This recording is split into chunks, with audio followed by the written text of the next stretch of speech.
Hola, hola, bienvenidos y buenas noches en este viernes frío de noviembre, ya acercándonos a la Navidad a pasos agigantados. Muy bien, hoy vamos a compartir acerca de el llamado, tomando a José como ejemplo, pero antes de ello, muchísimas gracias por sintonizarnos, por conectarse y le voy a pedir que me acompañe a orar. Padre bendito, te damos gracias, Señor, en el nombre de Jesús, por esta oportunidad que tú nos das, Señor, de podernos reunir para escudriñar tu palabra. Te pedimos, Señor, que tu palabra quede sembrada en nuestros corazones y produzca fruto y fruto en abundancia para gloria de tu nombre, Señor. Padre, quita toda mentira, todo argumento falso y todo razonamiento que todavía pudiera haber en nosotros, Señor, conforme o respecto al tema que vamos a tratar el día de hoy, pero también, Señor, que se pueda estar oponiendo al conocimiento tuyo, a la obediencia a la palabra y a la vida abundante que tenemos en ti. Señor, ponemos este tiempo delante de ti. Te pedimos que tu Espíritu Santo lo dirija y que tu Espíritu Santo hable a nuestro corazón en el nombre precioso de Cristo Jesús. Amén y amén. Muy bien, el tema que vamos a tocar el día de hoy es José y el llamado. ¿Y por qué este tema? Porque la palabra de Dios nos enseña claramente que todos nosotros somos llamados a alguna tarea para con Dios. La palabra en 2 Corintios capítulo 5, versículo número 17 y 18, por ejemplo, nos enseña: de modo que si alguno está en Cristo, nueva criatura es. Las cosas viejas pasaron, todas fueron hechas nuevas, y todo esto proviene de Dios, quien nos reconcilió consigo mismo por Cristo y nos dio el ministerio de la reconciliación. Está hablando de todos los nacidos de nuevo. Si somos nacidos de nuevo, tenemos un llamado al ministerio de la reconciliación, a un ministerio. La palabra de Dios también en Mateo 28, versículos 18 al 20, es el pasaje que conocemos como el pasaje de la Gran Comisión, y en ese pasaje también es un llamado para todos nosotros. Dice la palabra que Jesús se acercó a sus discípulos y les habló diciendo: toda potestad me es dada en el cielo y en la tierra. Por tanto, id y haced discípulos a todas las naciones, bautizándolos en el nombre del Padre y del Hijo y del Espíritu Santo, enseñándoles que guarden todas las cosas que os he mandado. Y aquí estoy con vosotros todos los días hasta el fin del mundo. Y en Isaías 41, versículo del 9 al 10, también la palabra de Dios nos enseña lo mismo, que no solo somos llamados a ser salvos, sino somos llamados también a servir al Señor en alguna posición o en alguna función que Él va a determinar. Nos dice la palabra: porque te tomaré de los confines de la tierra, y de tierras lejanas te llamé y te dije: mi siervo eres tú, te escogí y no te deseché. No temas, porque yo estoy contigo. No desmayes, porque yo soy tu Dios que te esfuerzo. Siempre te ayudaré, siempre te sustentaré con la diestra de mi justicia. Todos nosotros somos, si bien es cierto, somos hijos de Dios, somos hijos siervos, somos hijos servidores de Él y servidores en su obra que Él está haciendo en el mundo. En 1 Corintios capítulo 3, versículo 9 y 2 Corintios capítulo 6, versículo 1, la palabra de Dios nos dice que somos colaboradores de Dios. ¿Colaboradores en qué? En la obra que Él está haciendo en el mundo. Y aquí quiero hacerle un par de observaciones. La primera es que la obra que Dios está haciendo en el mundo no se circunscribe a la obra que hace en la iglesia o a través de la iglesia. La iglesia es una de sus obras, quizá la más importante, pero no es su única obra o su obra exclusiva. Él está trabajando en el mundo en todos los campos para cumplir sus planes, sus propósitos, que son de bien y no de mal, para darnos a cada uno un futuro y una esperanza en cuanto a sus hijos, y para llevar al mundo al cumplimiento de los tiempos que están por venir. O sea, el Señor trabaja no solamente en la iglesia, el Señor trabaja en todos los ámbitos de la vida. Eso nos indica claramente que hay un llamado para todos, aunque el área pueda ser diferente. Unos son llamados al área eclesiástica y otros son llamados al área secular. Por eso la palabra de Dios dice que somos reyes y sacerdotes. Hacemos función en el mundo natural y en el mundo espiritual. Y aparte de reyes y sacerdotes, no dice reyes o sacerdotes como algunos lo interpretan, sino dice reyes y sacerdotes. Los dos, cada creyente está llamado a las dos funciones. Rey significa la administración de las cosas del mundo natural que Dios pone a nuestro alrededor, en tanto que sacerdote es la administración de las cosas espirituales. Y tanto en la iglesia como en el mundo que llamamos el mundo secular o el mundo no eclesiástico, ahí hay cosas naturales que administrar y también espirituales, porque todo lo que se ve es hecho de lo que no se ve. Así que no importa si el hecho de que usted no tenga un llamado adentro de la iglesia o a una función específica dentro de la iglesia, no quiere decir que no tenga un llamado de parte de Dios. Aquí, por ejemplo, vemos a José. José no tenía un llamado eclesiástico. José fue llamado a un trabajo en lo político para preservar la vida del pueblo de Egipto y de la gente de Egipto y para preservar la vida del pueblo de Israel. Encontramos, por ejemplo, también que Josué no fue un ministro eclesiástico. Josué fue un ministro gobernante. Fue escogido por Dios, ungido por Dios, igual que David, igual que Saúl, igual que Salomón. Vemos en la Biblia también a Daniel, a los amigos de Daniel, a Esther, a Mardoqueo, a Nehemías. Todos ellos no tuvieron un llamado eclesiástico, pero sí tuvieron un llamado de Dios a operar en el mundo secular, aplicando los principios de la palabra de Dios y aplicando la dirección de Dios en cada una de esas tareas. Y por ello tomamos el ejemplo de José para hablar del llamado, porque tanto el llamado en lo secular como el llamado a lo eclesiástico tienen algunas características. De hecho, para el Señor no hay en ninguna parte de la Biblia habla de el campo eclesiástico separado del campo secular. Realmente lo ve como un todo. De hecho, hay un pasaje, por ejemplo, que es muy usado en la iglesia en cuanto al liderazgo, que es Marcos capítulo 10, versículo 42 al 45. Dice: ustedes han escuchado que los gobernantes de las naciones se señorean de ellos y tienen sobre ellos potestad, pero no será así entre ustedes, sino el que quiera hacerse el mayor, hágase el menor y sirva a los demás. Si bien es cierto, este es un principio de liderazgo aplicado en el campo eclesiástico y no eclesiástico, el Señor está tomando como comparación el campo no eclesiástico, el campo de gobierno, para establecer un principio de servicio en cualquier ámbito de la vida. Entonces, una vez aclarado el punto de que hay llamados para cumplir una función dentro del cuerpo de Cristo y hay otros llamados para cumplir una función dentro del cuerpo de Cristo, pero fuera de la iglesia, entonces vamos a aprender acerca del llamado y cómo se desarrolla el llamado en la vida de cada uno de nosotros. Vemos en cuanto a José, por ello vamos a tomar como ejemplo José. En Génesis capítulo 37, versículo número 1, del versículo 1 al versículo 11 nos habla de José y dice la palabra: habitó Jacob en la tierra donde había morado su padre, en la tierra de Canaán. Esta es la historia de la familia de Jacob. José, siendo de edad, aquí entra José a batear.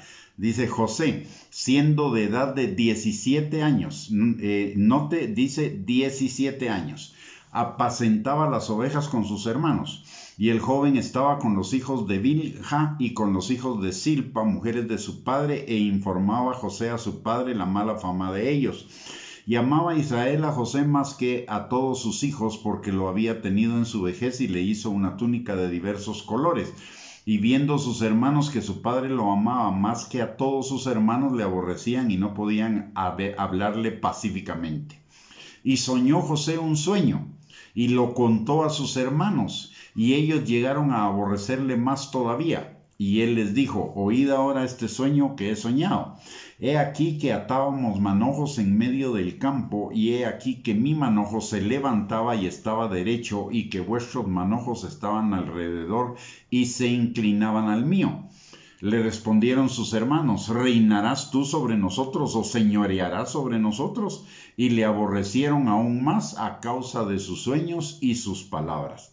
Soñó aún otro sueño, y le contó a sus hermanos diciendo: he aquí que he soñado otro sueño, y he aquí que el sol y la luna y 11 estrellas se inclinaban a mí. Y lo contó a su padre y a sus hermanos, y su padre le reprendió y le dijo: ¿qué sueño es este que soñaste? ¿Acaso vendremos yo y tu madre y tus hermanos a postrarnos en tierra ante ti? Y sus hermanos le tenían envidia, mas su padre meditaba en esto. Estos dos sueños que tuvo José son el llamado de José a gobernar. En ese momento los hermanos lo intuyeron, el papá lo intuyó, probablemente también José lo intuyó, que Dios lo estaba llamando, aunque no se veía cómo, aunque no parecía posible. ¿Por qué razón? Porque en las familias, si estaba en esta visión, resulta que José tiene la visión de gobernar sobre sus hermanos y de gobernar sobre toda su familia, sus papás y su papá y su mamá. Sin embargo, en el Antiguo Testamento había una tradición de autoridad en la cual José entraba hasta en el penúltimo lugar, porque era el penúltimo de los hijos.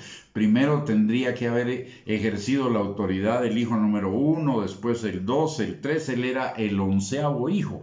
O sea, a él le tocaría en todo caso el 11º turno, y siempre y cuando su padre y su madre hubieran muerto. Entonces no parecía posible. Sin embargo, ese fue un llamado de Dios para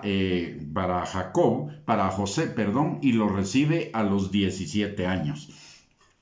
El llamado, como vemos acá también, en algunos momentos puede ocasionarnos problemas con algunas personas. En el caso de José, fue con sus hermanos y ellos alimentaron el odio en Génesis 37:4 y los celos en Génesis 37:11. Pero eso no debe impedirnos el llamado. El llamado tiene una característica: el llamado lo van a reconocer a aquellos a los cuales fuimos llamados, y no somos llamados a todo el mundo. Pablo, recuerde lo que él dice en una de sus epístolas, dice: para los demás yo no seré apóstol, pero para ustedes sí lo soy. Ustedes son la evidencia de mi testimonio. Entonces, su llamado no lo tiene que reconocer todo el mundo. Su llamado lo van a reconocer aquellos hacia los cuales usted está llamado de parte de Dios. Ese es un punto importante. O sea, el llamado no está carente de problemas. La palabra de Dios nos enseña que en el mundo vamos a tener problemas, pero que no temamos, porque Dios está con nosotros. Si Él ha vencido al mundo, nosotros también lo vamos a vencer. Por lo tanto, aunque el hecho de que sea un llamado de parte de Dios no implica que no van a haber problemas. Muchos de esos problemas son condiciones para nuestra preparación, porque hay un tiempo entre el llamado y un tiempo entre comenzar a ejercer el llamado. En el caso de José, vemos que él comenzó a ejercer su llamado posteriormente, pero el centro del llamado de Dios, hubo dos llamados o dos ejercicios que fueron entrenamiento para José en el ministerio que Dios le había llamado, que fueron las previas, y uno es que gobernó sobre la casa de Potifar, y otro que gobernó en la cárcel a la que fue enviado. Pero ese no era el llamado final de Dios, esos solo eran procesos que Dios estaba permitiendo en la vida de José para formarlo y llevarlo al llamado fundamental, al llamado, no voy a decir al llamado principal, sino al verdadero llamado de Dios a su vida, que era gobernar sobre Egipto.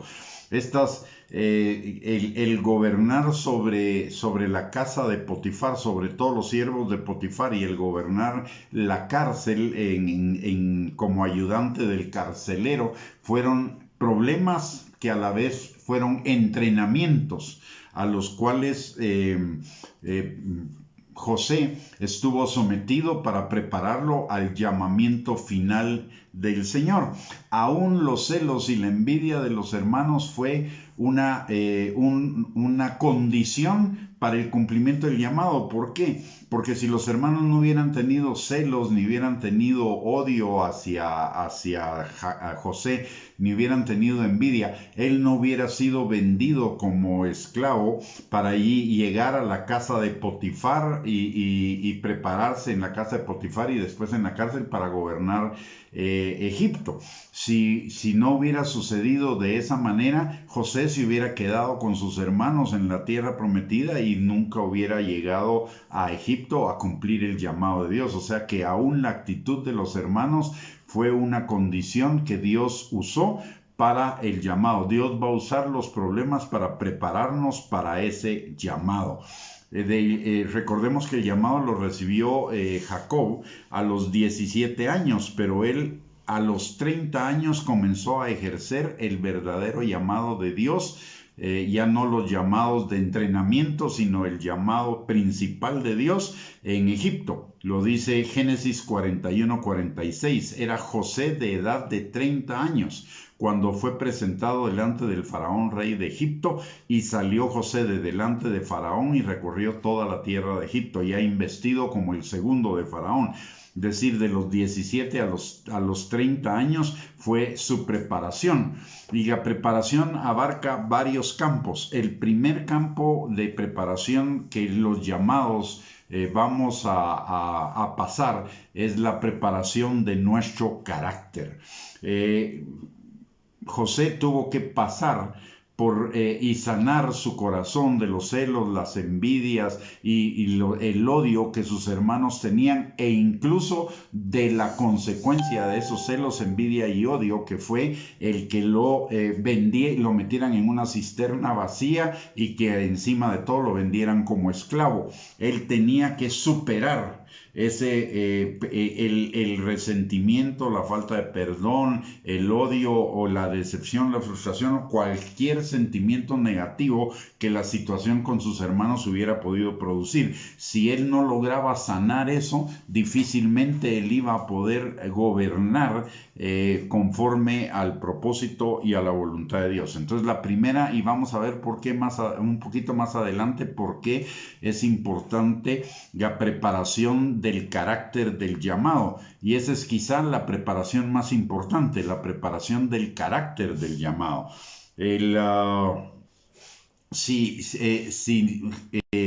La segunda área de preparación es el área de las habilidades, de ejercer, de desarrollar las habilidades para las cuales Dios nos preparó, que son las habilidades que necesitamos para el llamado.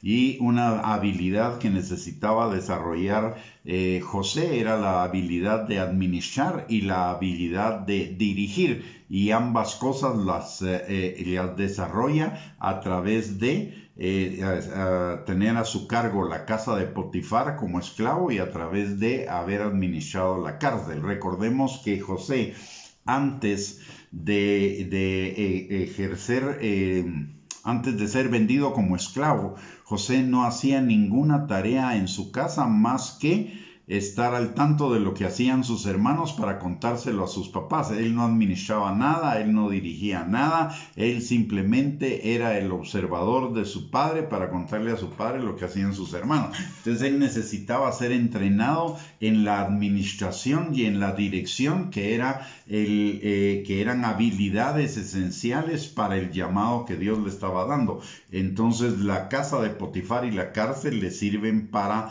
ese motivo.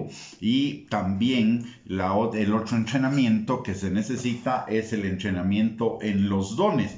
Y en la cárcel José desarrolló el don de interpretar los sueños, el don que después le permitiría acceder al gobierno de Israel, al gobierno de Egipto, al interpretar el sueño de Faraón. Y esto también no solo era interpretar sueños, sino discernir los tiempos. ¿Por qué? Porque él iba a necesitar discernir los tiempos que iba a enfrentar Egipto para poder administrar y gobernar efectivamente y prever todas las crisis. Y esto es parte de lo que nos enseña la palabra de Dios también como dones de sus hijos, como dones de sus servidores. Dice Primera de Crónicas 12:32. De los hijos de Isaacar, entendidos, 200 principales, entendidos en los tiempos y que sabían lo que Israel debía hacer, cuyo dicho seguían todos sus hermanos. Entonces José fue entrenado en la interpretación de los sueños, pero también en el discernir los tiempos para saber lo que había que hacer. El ejercicio y finalmente después del tiempo de la preparación, después de esos 13 años, viene el tiempo del ejercicio del llamado, que comienza en Génesis 41:37, que es cuando el faraón lo establece como segundo al mando de Egipto, y termina cuando José muere en Egipto en Génesis 50:22, y él muere a la edad de 110 años, o sea que ejerció el ministerio, pongamos que se haya jubilado, aunque en aquel tiempo no existían las jubilaciones, ¿verdad? Pero supongamos que se hubiera jubilado a los 100 años, él ejerció 70 años de ministerio. Quiero decirle algo acá porque este es un principio que se manifiesta mucho, pero que no está apoyado en un pasaje bíblico necesariamente. Hay quienes sostienen que a mayor preparación es porque el llamado es más grande. No hay ninguna evidencia en la palabra al respecto.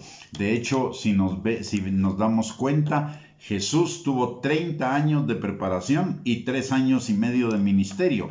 O sea, no hubo aparentemente relación entre el tiempo que se estuvo preparando y el ejercicio y el tiempo en el que ejerció el ministerio. En el caso de José es contrario. José se preparó 13 años, pero ejerció el llamado de Dios durante 80 años. Pablo probablemente tuvo una preparación de 17 años y ejerció el llamado por aproximadamente 13 años también, el llamado pleno. En fin, es muy variable eso, no podemos establecer una regla que a mayor tiempo de preparación, mayor tiempo de ejercicio ministerial, no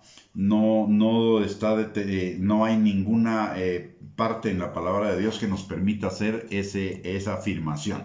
Lo que sí vemos en todos los casos es que Dios hace un llamado inicial, después del llamado inicial hay un tiempo de preparación y finalmente viene el tiempo del ejercicio del llamado.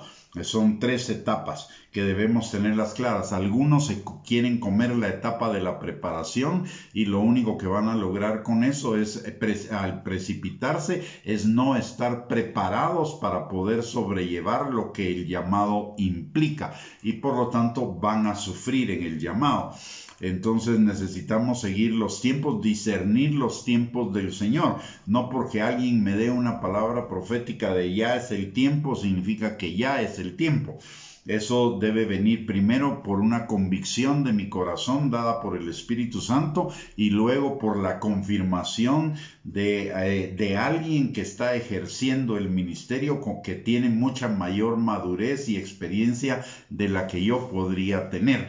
Entonces, de un ministro maduro. Siempre que vemos una confirmación de llamado, siempre son de ministros maduros. En Hechos capítulo 13, por ejemplo, cuando Pablo es llamado al ministerio, Pablo era un principiante que prácticamente en las cosas del Señor no tenía mucho tiempo. Sin embargo, los otros 4 ministros que estaban con él en Antioquía, en ese momento ya eran ministros con experiencia y ellos fueron los que confirmaron el llamado de Pablo y los que lo enviaron. por el Espíritu Santo, guiados por el Espíritu Santo. Entonces eso lo debemos tener muy claro. Hay 3 tiempos. Uno es el tiempo en el cual el Señor nos está avisando del llamado que tiene para nosotros. 2, el tiempo de preparación. Y 3, el tiempo del envío. Y el tiempo del envío debemos ser enviados por alguien que realmente tenga autoridad para poder enviar, y esto es un ministro maduro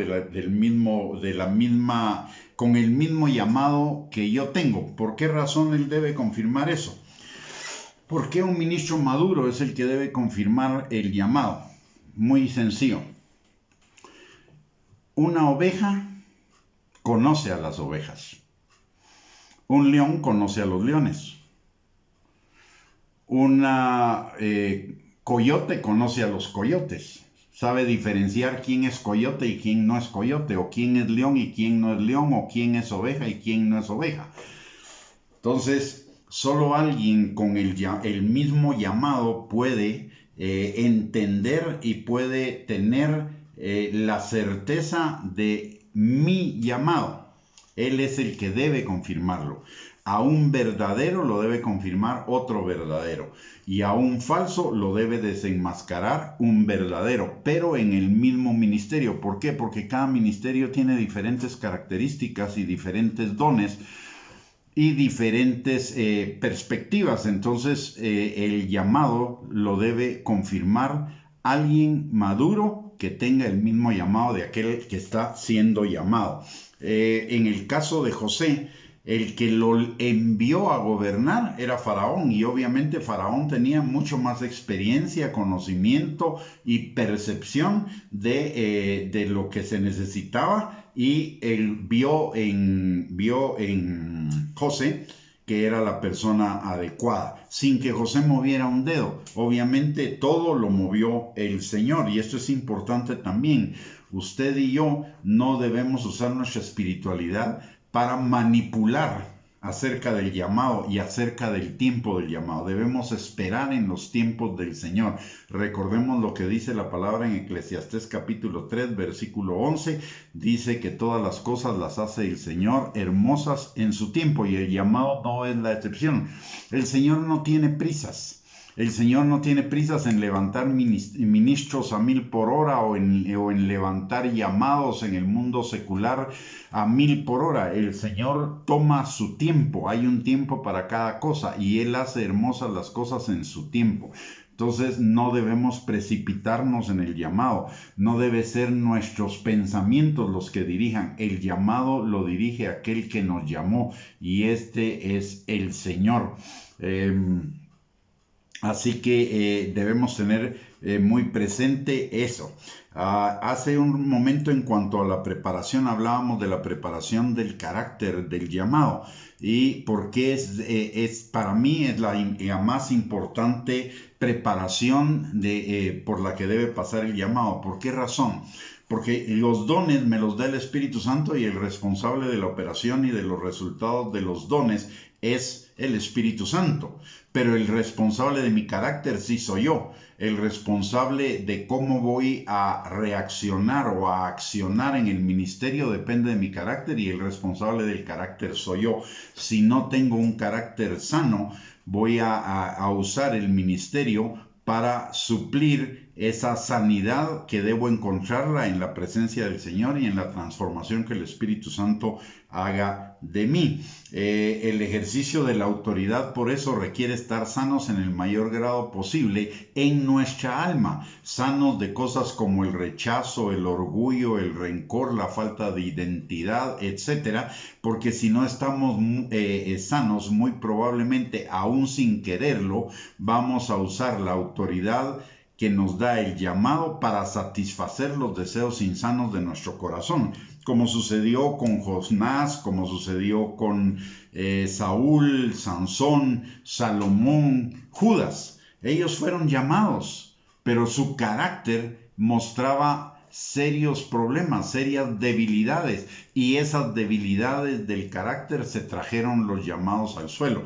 aunque ellos tenían los dones. Pero recordemos que aún Salomón, aunque es reconocido como el gobernante que tenía la mayor sabiduría posible, David también es recordado porque su corazón fue desviado por las riquezas y fue desviado por sus mujeres. Entonces su carácter mostraba una debilidad en esa área. Muy bueno para gobernar una nación, pero no era bueno para gobernarse a sí mismo. De hecho, él escribe en Proverbios, si no estoy mal, 16:32, que mejor es el hombre que se conquista a sí mismo que el que conquista una ciudad. El carácter es más importante que los dones. Un carácter sin dones, un carácter sin dones, de todos modos, va a ser conforme al corazón de Dios. Pero dones sin el carácter van a hacer tronar a aquel que tenga esos dones. Y esto es lo que, como dije, es lo que pasó con Sansón, es lo que pasó con Salomón, lo que pasó con Judas, lo que pasó con Saúl y lo que pasó con Jonás. No tenían el carácter, tenían los dones, pero no tenían el carácter. ¿Y qué pasó? Al final fracasaron tremendamente. Si José no hubiera sido sano en su corazón de todas las situaciones que había vivido con sus hermanos, con la esposa de Potifar, con el copero, etc., y él hubiera usado el poder que le estaba dando Faraón para vengarse de sus hermanos y para vengarse de todos los que le hubieran hecho algún daño, y eso no sucedió ni en lo más mínimo. Más bien, José usó el poder para bendecir aún a aquellos que le habían hecho daño, como fueron sus hermanos. Potifar era el jefe de la guardia de Faraón, sin embargo no dice que lo hayan destituido cuando José entró a ser el segundo de Faraón. El carcelero era el carcelero de una cárcel especial que había para los presos que determinara Faraón, y tampoco lo despidió. Es decir, su corazón estaba totalmente sano. Además, si su corazón no hubiera estado sano, el Señor no hubiera prosperado a José de la manera como lo prosperó, aún en las peores circunstancias, que fue siendo esclavo y siendo un preso, porque dice la palabra que Dios estaba con José y lo prosperó aún estando como esclavo en la casa de Potifar y aún estando como preso en la cárcel. Él fue totalmente libre en su corazón de todas las cosas que hubieran podido dañar su corazón y requerido sanidad. Y la prueba de ello también está en los nombres que le pone a sus hijos. Al primero de sus hijos le pone por nombre Manasés, que significa Dios me hizo olvidar. Y esto nos indica que él había olvidado las ofensas que había padecido, y notemos que este Dios me hizo olvidar es después de que él está ya gobernando, porque es cuando se casa. Después de que se casa, y él se casa ya gobernando. Entonces eso nos indica que su corazón estaba sano. Y el segundo hijo se llama Efraín, Dios me fructificó. Notemos, no hay ninguna casualidad en los nombres. Dios me hizo olvidar, me hizo perdonar y luego me fructificó. Un alma sana no va a ser un alma próspera, un alma fructífera. En comparación vemos a los hermanos de José. Los hermanos de José, hasta el día de la muerte de Jacob, ellos seguían temerosos de que José se pudiera vengar de ellos. Ellos han de haber vivido un periodo de por lo menos unos 25 o 30 años con la situación en su corazón no sanada por haber vendido a José y por haber sentido envidia y celos hacia él. Entonces, tanto que a la muerte de Jacob, ellos van prácticamente a decirle: mira, las instrucciones de nuestro padre fue que no nos hicieras daño por todo lo que nosotros hicimos. Y él les dice: ustedes no han entendido el asunto. A ustedes Dios los usó para un propósito, y el propósito era para que yo pudiera resguardar la vida de ustedes y la vida de los egipcios. Así que olvídense del asunto, yo voy a bendecirlos el resto de su vida. Eso nos dice que él ya tenía un corazón totalmente sano. Sus hermanos, en cambio, tuvieron que sufrir porque ellos no llevaron su pecado delante del Señor. Ellos no pusieron al Señor por delante, no fueron a pedir perdón, no fueron arrepentidos delante del Señor para que el Señor sanara las consecuencias de su pecado. Y como resultado de ellos han de haber vivido alrededor de, en algún momento hice la cuenta, que fueron alrededor de unos 30 o 35 años en los cuales ellos estuvieron atados por ese pecado, porque no fueron sanos de ese pecado, de las consecuencias de ese pecado, porque lo evidencia la Escritura, porque no lo llevaron delante del Señor. En tanto que José sí llevó todas sus situaciones delante del Señor, el Señor le sanó, le restauró, lo levantó y lo bendijo en todas las cosas. Con la autoridad, esta es otra cosa que debemos tener claro. Llevamos dos cosas claras. Una es que el llamado, o varias cosas. La primera es que el llamado no necesariamente es a lo eclesiástico, puede ser un llamado a lo secular, y cuando hablo de un llamado a lo secular puede ser a la educación, a la política, a las finanzas, a la economía, a la ciencia, a cualquier campo en lo secular podemos ser llamados por el Señor. Número uno. Número dos, el llamado debe de pasar por tres tiempos. Número uno, el primer aviso del llamado, el tiempo de la preparación, y segundo, el tiempo de ser enviado, lanzado, o de iniciar el ejercicio pleno del llamado.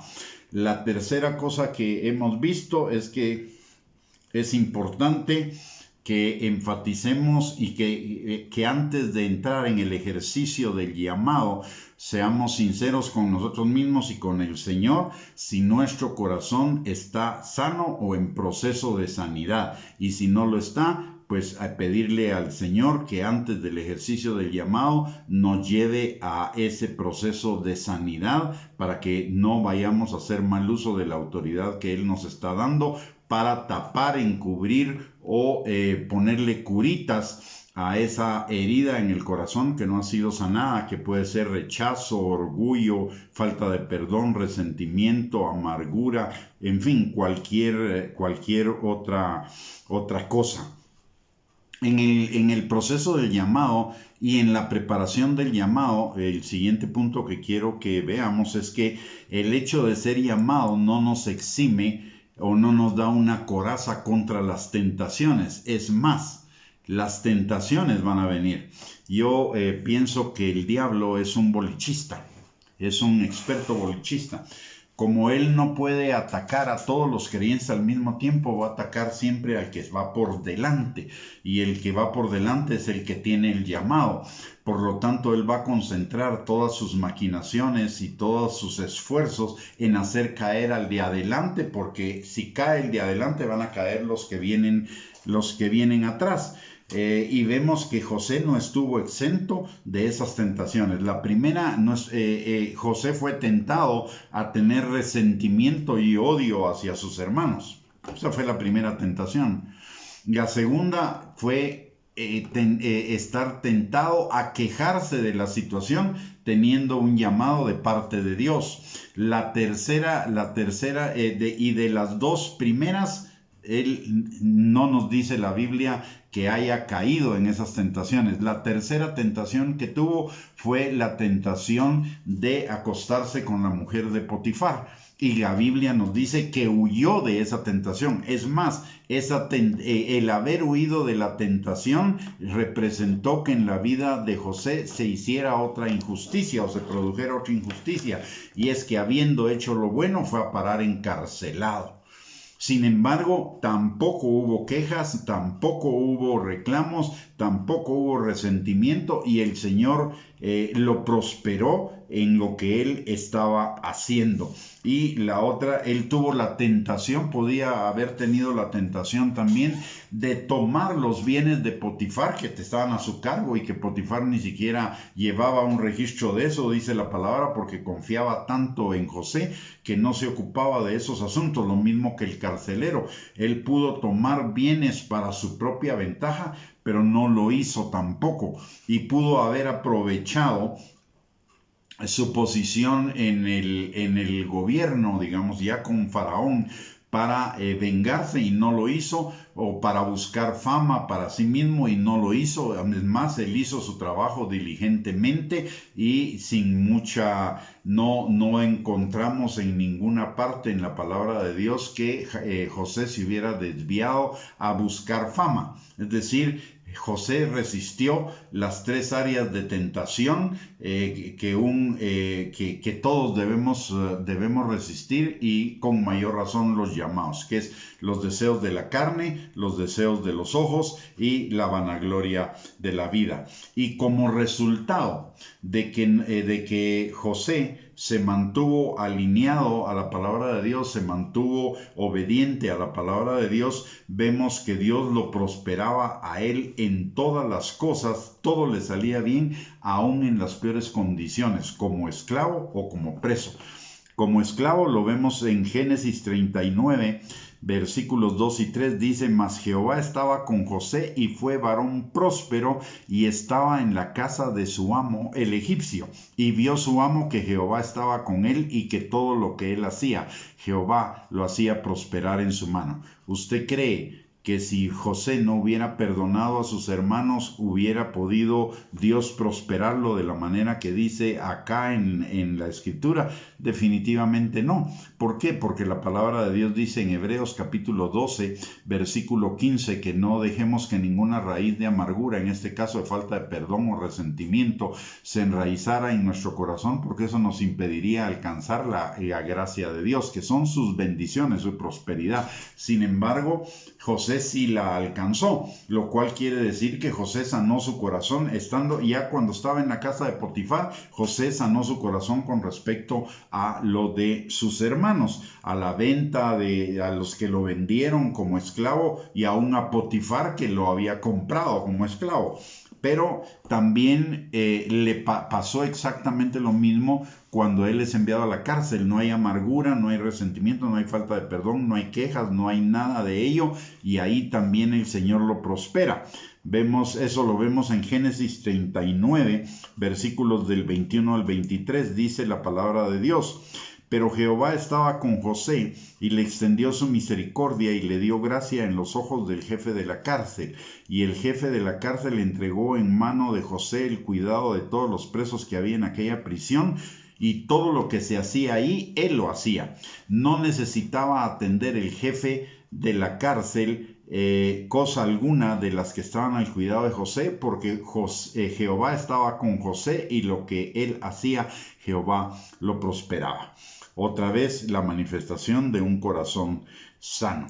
Entonces, ya haciendo un resumen de todo lo que hemos visto, en primer lugar podemos ver que Dios no llama a los equipados, sino equipa a los llamados. José es un ejemplo de eso. José no estaba equipado para nada del llamado, sin embargo Dios lo llama y lo equipa, número uno.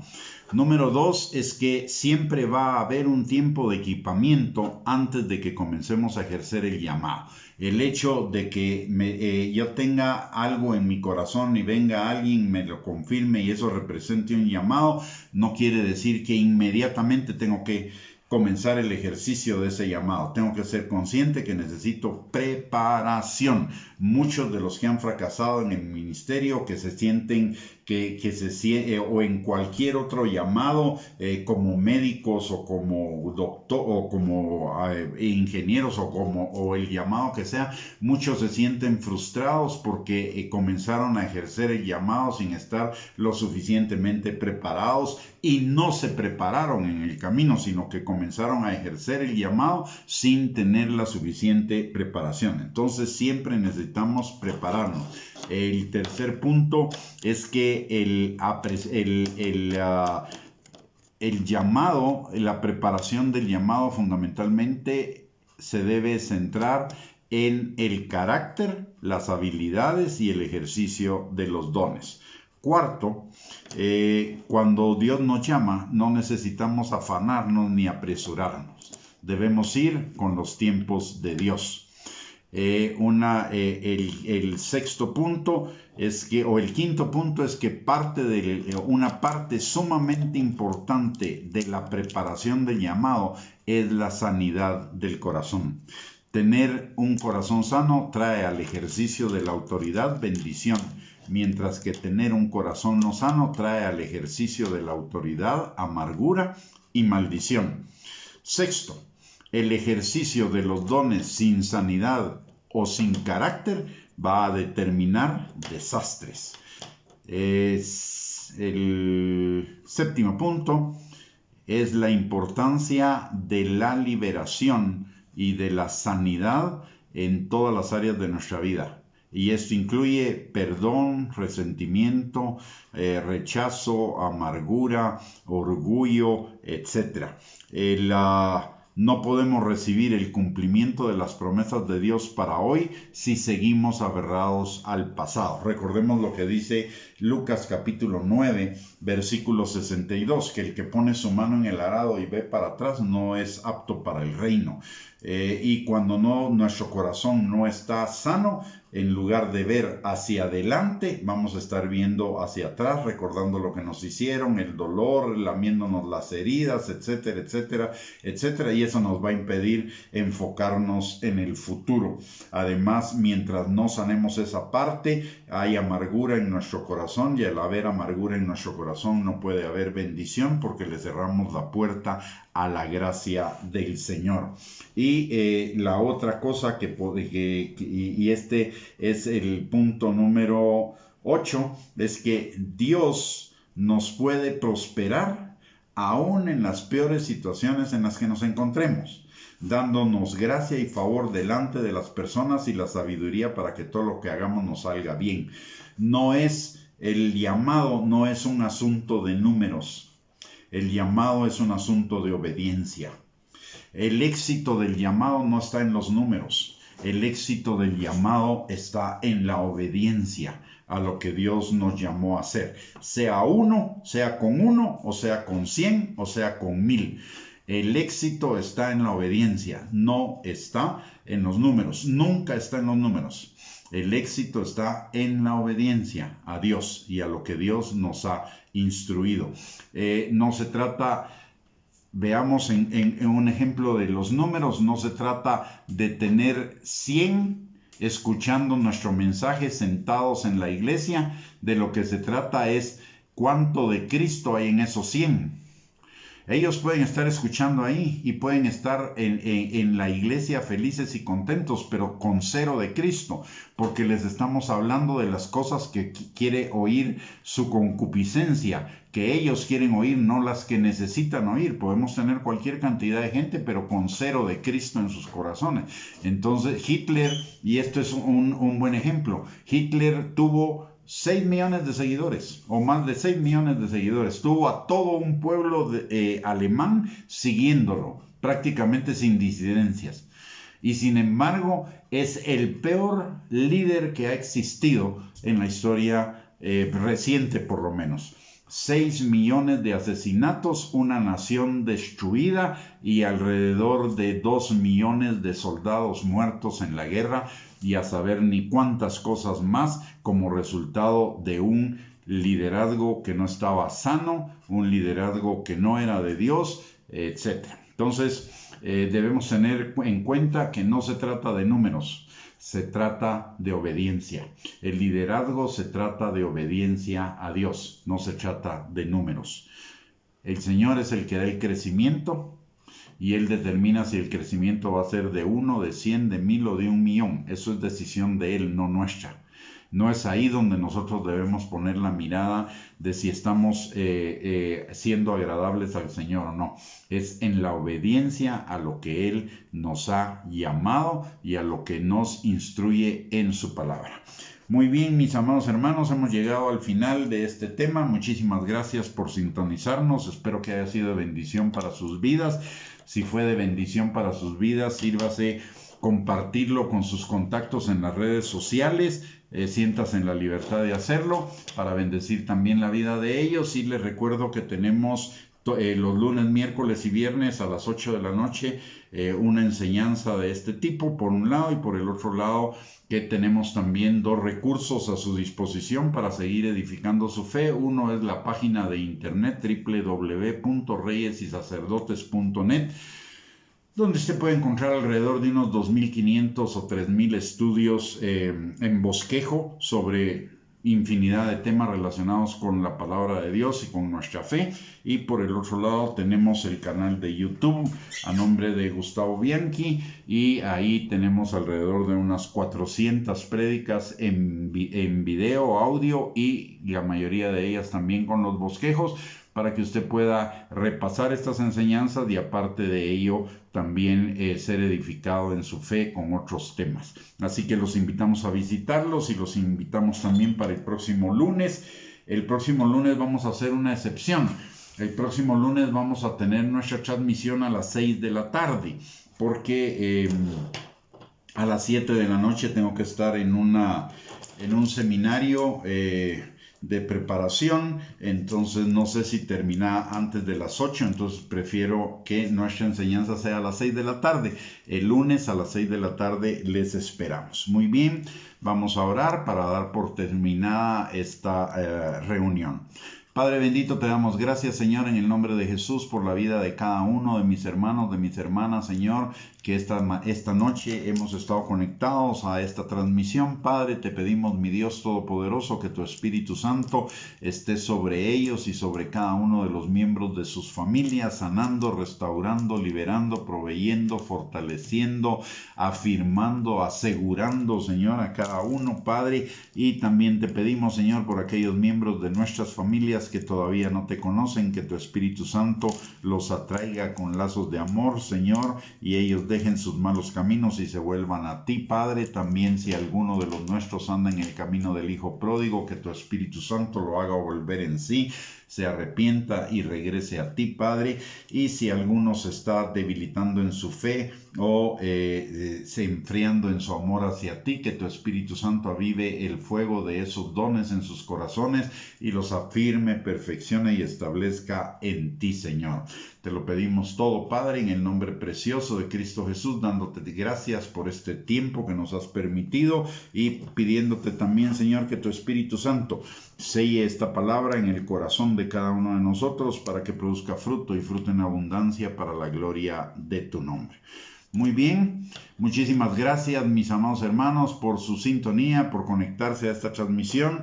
Los esperamos el próximo lunes y mientras tanto, que el Señor les bendiga abundantemente con un lindo fin de semana y un lindo inicio de semana el lunes, y les envío a todos un abrazo y si Dios lo permite nos vemos el lunes a las 6 de la tarde.